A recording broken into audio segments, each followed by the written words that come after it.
Bonjour tout le monde et bienvenue à Directeur de l'Histoire, la chaîne YouTube qui vous parle des femmes oubliées par les manuels scolaires.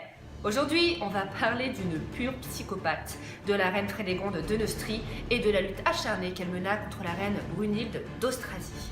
Un épisode méconnu, mais ô combien incroyable de l'histoire de France. L'historien Fulbert de Coulanges, qui au XIXe disait à propos des Mérovingiens que la monarchie mérovingienne était un despotisme modéré par les assassinats. Dieu seul sait qu'il avait raison, car cette vidéo va être remplie d'assassinats. Accrochez-vous, c'est parti.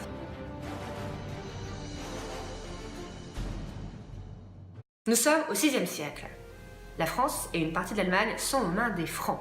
Les Francs, c'est une tribu germanique qui s'est installée en Gaule à la chute de l'Empire romain. Donc les Francs ne régnaient pas sur un royaume un et indivisible. Quand un roi mourait, il partageait son royaume selon son nombre de fils. Quand le roi Clotaire Ier mourut, il avait 4 fils, il partagea son royaume en 4.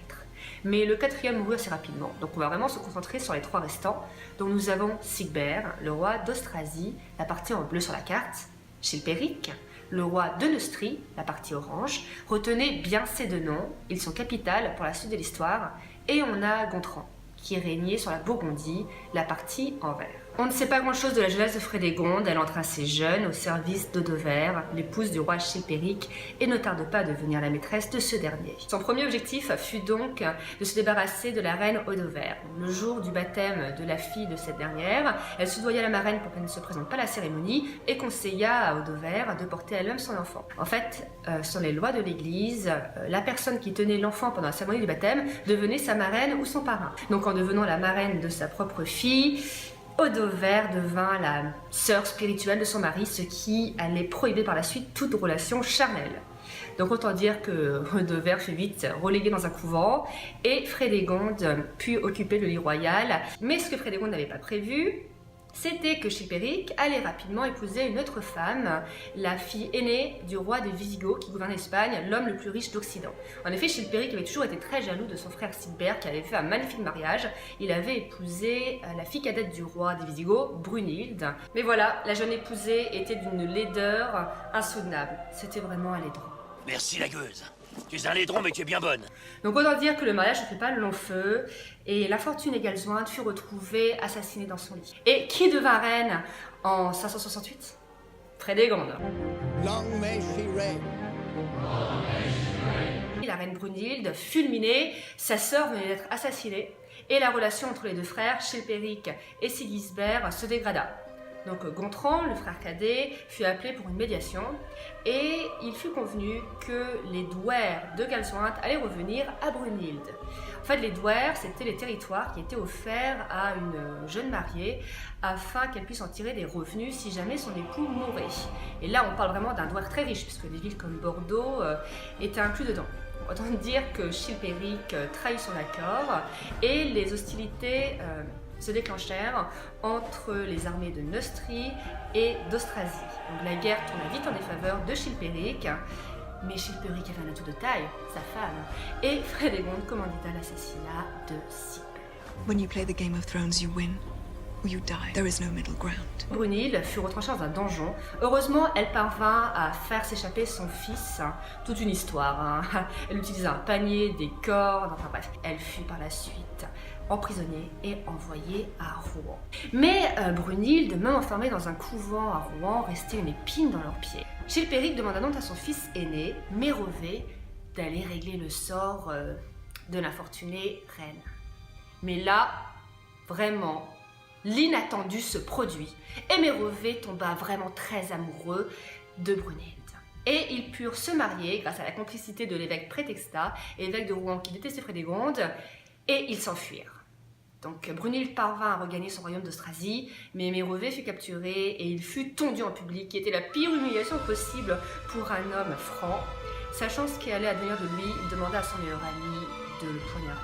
Donc Brunhilde libérée, Frédégonde était bien sûr excessivement en colère, donc sa colère se reporta sur l'infortuné Odover, vous savez la première femme de Chilpéric, elle la fit exécuter et elle fit également violer la fille de celle-ci, Basile. Elle reporta également son attention sur le fils restant de Chilpéric, Clovis, qu'elle accusa de complot contre son père. Chilpéric, totalement naïf, fit emprisonner son fils et le pauvre Clovis fut retrouvé mort dans sa cellule. Cette mort arrangea beaucoup Frédégonde parce qu'elle avait un objectif, c'était de mettre un de ses enfants sur le trône. Et en 684, la chance lui sourit, elle tombe enceinte et donna naissance au futur Clotaire II. La même année, heureux hasard, Chilpéric mourut au retour d'une chasse. Il fut assassiné. En tout cas, cette mort ne chagrina pas beaucoup Frédégonde, elle n'offrit même pas une sépulture à son mari. Sûrement trop occupée avec son nouveau rôle de régente. Everyone who isn't us is an enemy.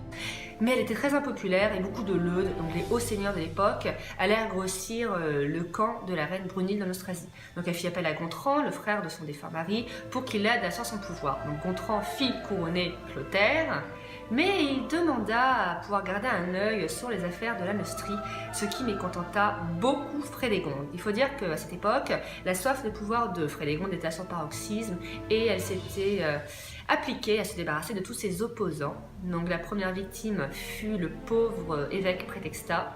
Alors ça, on ne sait pas si c'est vrai, mais il semblerait qu'elle ait aussi essayé de se débarrasser de sa fille. Donc la fille un jour dit à sa mère qu'il était peut-être temps qu'elle se retire du pouvoir, et celle-ci tenta de la tuer en refermant un énorme coffre sur la nuque de sa fille, alors que celle-ci est occupée à chercher des affaires. Frédégonde tenta également de se débarrasser de Gontran, mais elle échoua, le complot fut démantelé, et le divorce fut consommé entre eux. Gontran alla rejoindre le camp de Brunhilde, dont le fils entre-temps était devenu adulte, et rassembler ses troupes pour justement se venger de Frédégonde, mais dernier fait de gloire pour Frédégonde, elle parvint à assassiner le fils de Brunhilde. Donc peu après, Frédégonde s'éteignit, et ce fut son fils Clotaire II qui reprit sa suite. Donc une guerre éclata entre les armées d'Austrasie et de Neustrie, et c'est le camp de Clotaire qui remporta la guerre.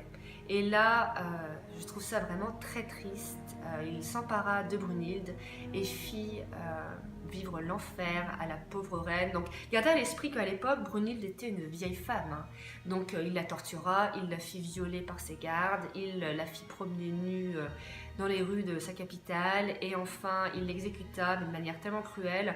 Il l'attacha en fait à un cheval et la fit traîner jusqu'à ce que mort s'en suive. Donc, c'est ainsi que se termina ce long mais très sanglant conflit par la victoire de Clotaire, qui allait régner par la suite pendant près de 45 ans et prendre le titre de roi des Francs. Alors c'est sûr, j'ai synthétisé au maximum ce conflit qui a duré plus de 2 décennies. Ça aurait mérité une vidéo de 50 minutes que bien sûr je ne pouvais pas faire, mais j'espère que vous avez apprécié cette vidéo et que peut-être si vous êtes curieux par vos propres lectures, vous allez ensuite pouvoir avoir plus de détails. En tout cas, moi je vous dis à bientôt pour une prochaine vidéo. Salut!